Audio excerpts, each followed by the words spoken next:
हरिओम। आप सबका बहुत बहुत स्वागत है मेरी इस यात्रा में हिस्सा लेने के लिए, जहाँ मैं श्री रामचरितमानस को, जो कि तुलसीदास जी ने अवधी भाषा में लिखी है, उसको सरल भाषा में पढ़ के समझने का और बताने का प्रयास कर रही हूँ। तो अभी तक हमने देखा था कि कैसे तुलसीदास जी ने देवताओं को, गुरुओं को, संतों को, दुष्टों को, सबको प्रणाम किया था। अब वो कहते हैं कि जगत में जितने भी सजीव और निर्जीव लोग हैं, उनमें तुलसीदास जी श्री राम जी का वास देखते हैं, इसीलिए उन सब की हाथ जोड़कर वंदना करते हैं। उन्होंने देवताओं, दानव, मनुष्य, प्रेत, पितर, पक्षी, नाग सबको प्रणाम किया और उनसे प्रार्थना की कि आप सब, जब मैं यह कार्य करूंगा तो मेरे ऊपर कृपा करिएगा।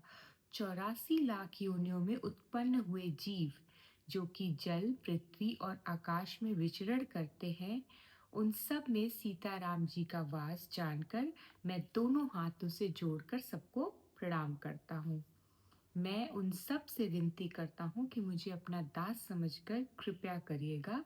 मुझे अपनी बुद्धि बल का तो भरोसा नहीं है। तुलसीदास जी कहते हैं कि जब मैं ये कार्य करूँगा तो मैं दुष्टों का, मैं ऐसे लोगों का जो दूसरों की हानि चाहते हैं, जो लोग जो जीव हैं, जानवर हैं, जो जो जहरीले हैं, उन सबको उन्होंने वंदना की है, सबको सबका स्थान दिया है, सबसे विनती की है कि जब मैं ये पाठ लिखूंगा तो आप सब मेरा सहयोग करिएगा, क्योंकि वो कहते हैं कि मुझे अपनी बुद्धि पे, यहाँ पर उन्होंने अपने अहम को एकदम गिरा दिया, खत्म कर दिया, नष्ट कर दिया। ये बात मेरे आपके सबके सीखने वाली है कि तुलसीदास जी कहते हैं कि मैं उतना उन्होंने समझा सीखा, लेकिन वो कहते हैं कि मुझे अपनी बुद्धि पे, अपने बल पे बिल्कुल भरोसा नहीं है।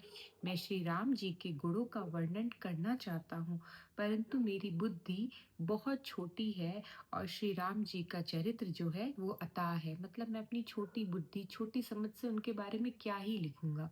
वो उनका जो अ, भव्यता है वो अवर्णनीय है।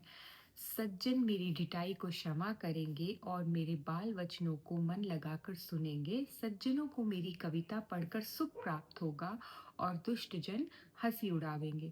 और वो यहाँ कहते हैं कि जिन लोगों के मन में आस्था है, विश्वास है, जो ईश्वर की सत्ता पे यकीन करते हैं, उनको ये सब कुछ अच्छा लगेगा। मेरी ये कविता, मेरी ये रचना उनको लुभाएगी, उनका मन लगेगा।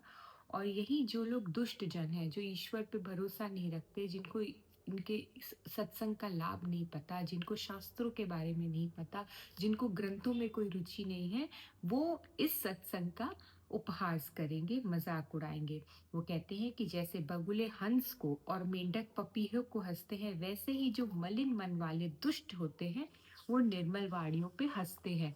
तो कभी भी हम जैसे लोग, जब हम राम जी की कथाओं का, संत के वचनों का वर्णन करते हैं, तो ऐसा देखा जाता है कि हमारी बातों का उतना तूल नहीं दिया जाता। वो इसलिए कि माया के अंधकार से और मन की मलिनता से ये सारी चीजें आपको आकर्षित नहीं करती। आप चाह कर भी भगवान का नाम नहीं ले सकते जब तक उनकी कृपा ना हो। इसीलिए वो इस सब बातों का उपहास करते हैं, मजाक उड़ाते हैं, और हम जैसे संत वाणी जो हम सुनना चाहते हैं, उन लोगों का मजाक उड़ाते हैं।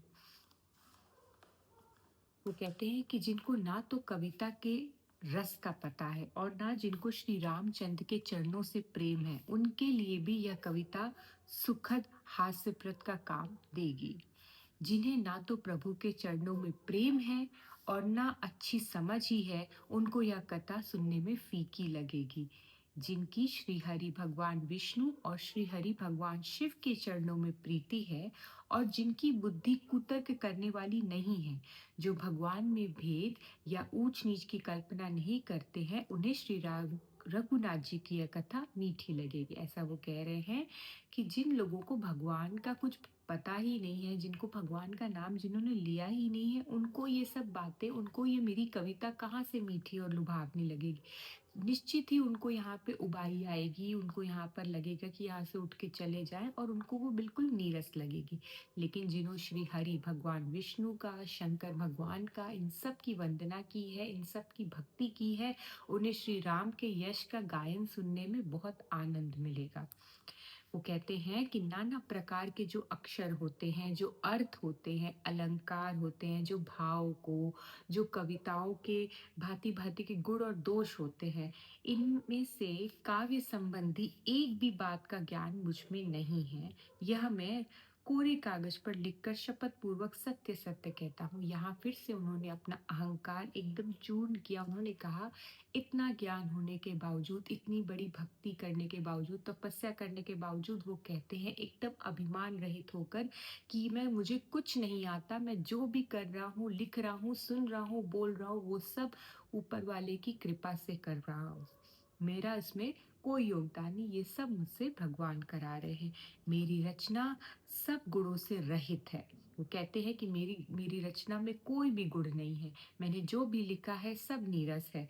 इसमें जगत प्रसिद्ध बस एक ही गुण है, श्री रघुनाथ जी का उदार नाम, जो अत्यंत पवित्र है। वो कहते हैं कि मेरी इस सत्संग में, इस लिखने में, इस कविता की रचना में कुछ भी सुंदर नहीं है, लेकिन एक बात जो सुनने लायक है, वो है इस परम पिता का नाम, श्री राम जी का नाम, जो कि कल्याण का भवन है और अमंगलों को हराने वाला है, और जिसे पार्वती जी सहित भगवान शंकर निरंतर जपते रहते हैं। यद्यपि मेरी इस रचना में कविता का एक भी रस नहीं है, यद्यपि इसमें श्री राम जी का प्रताप प्रकट है। मेरे मन में यही एक भरोसा है कि भले संग से भला किसने बड़प्पन नहीं पाया। वो कहते हैं कि मैंने श्री राम जी का नाम लिया है, उन्हीं का यश गाया है, उन्हीं की जीवन गाथा को सुंदर कविताओं में पिरो के बोला है, गाया है, लिखा है। तो मुझे पता है कि बड़े लोगों की संगत करना, ऐसे शुभ लोगों का नाम लेने से सब अच्छा ही अच्छा होगा। ऐसा कह के तुलसीदास जी सबको प्रणाम करके अपनी रचना और आगे बढ़ाते हैं। प्रणाम।